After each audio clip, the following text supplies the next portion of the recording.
Hi, everybody. Today we are talking about the financial burden of caregivers on family members, talking about money and opportunity cost and what does it really take to care for somebody and what does the caregiver give up? That is the financial burden of caregiving. I'm Pamela D. Wilson. My website is pameladwilson.com. On there, zero cost courses, my caregiver library, my blog, over 150 podcasts, a lot of helpful information for caregivers and aging adults. Please press the share button on this video, share it with other people that you know who are looking for hope, help, and support, and follow my YouTube channel. So money and caregiving. These are critical discussions that all caregivers, that all family members should have, but that we feel very, very uncomfortable having. So in this video, I'm going to share the question and the answer to how caregivers can talk to parents about money and what you can do that's practical, specific to time and your family and your job and your career, and maybe even what you can't do. So the first question is, how do these situations arrive in the first place? Well, mainly it's expectations. Expectations by elderly parents that their children will provide all of this care. Or on the other hand, expectations set by adult children and spouses and caregivers.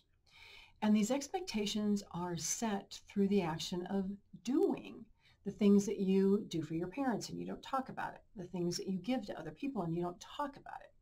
Now, we don't like to be this person who's like, well, if I give you this, you're going to give me this back, or I expect this or expect that, right? That's not what families and relationships and loving people are about. But caregiving is a whole different area because caregivers give up a lot.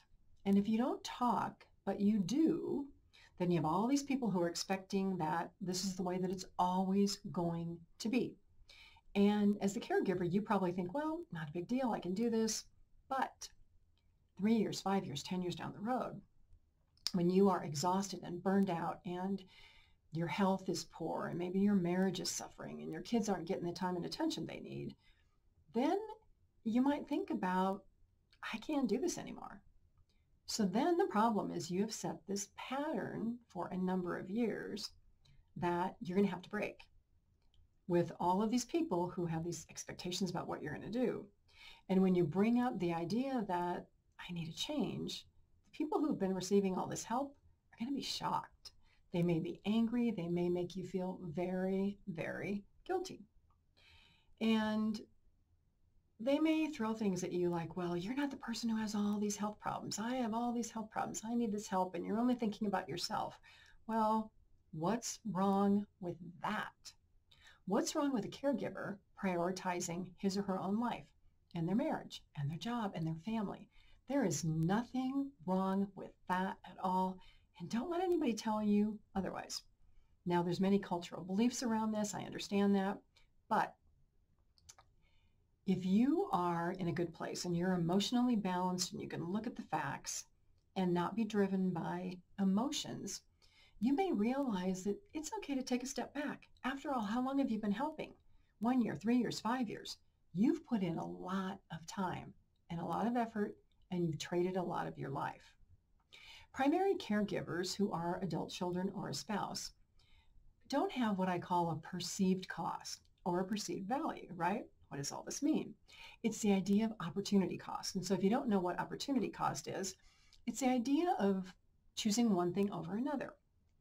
You maybe choose to go to work today instead of take a day off, or you choose to buy a car instead of taking the bus, or you choose to go spend time with your parents rather than spending time with your friends. It's the idea of trade-offs in life.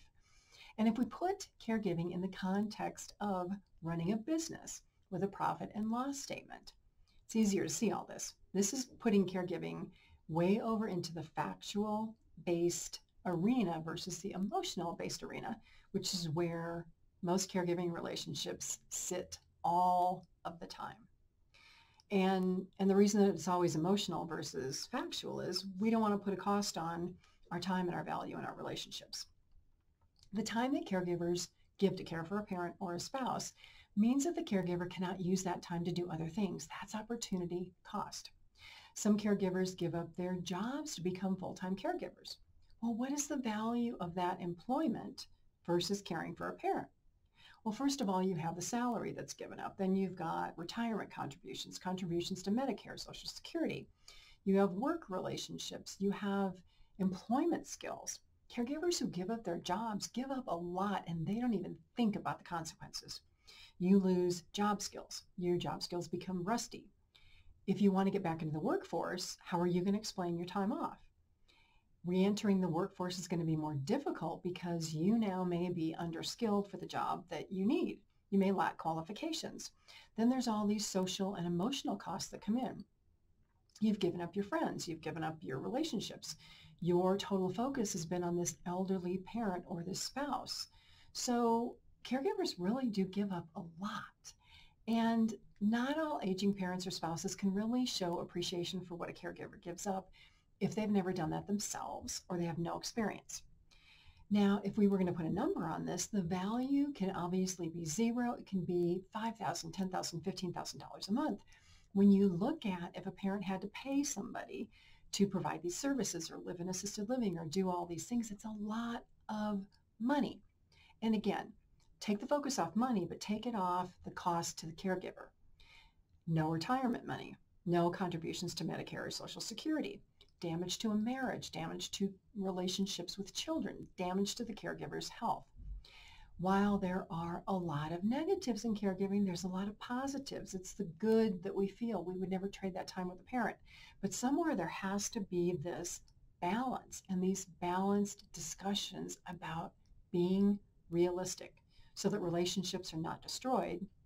And so caregivers don't feel this total financial burden of caregiving. So as a caregiver, know your value. Know what you're willing to give up. Know how this will affect you and your spouse and your children and your family in the future. And don't be afraid to talk about it. So if you're in one of these situations, there's a lot of help on my website, PamelaDWilson.com. Zero cost programs. The cost is your time. One on how to take care of aging parents, which also can show you how to take care of yourself. The other about guardianships and conservatorships of parents who have dementia or Alzheimer's. So a lot of hope, help, and support. Please follow my YouTube channel, share these videos with other people who are looking for hope, help, and support. I'm Pamela D. Wilson. Thanks for being here with me, and I'll see you again soon in another video.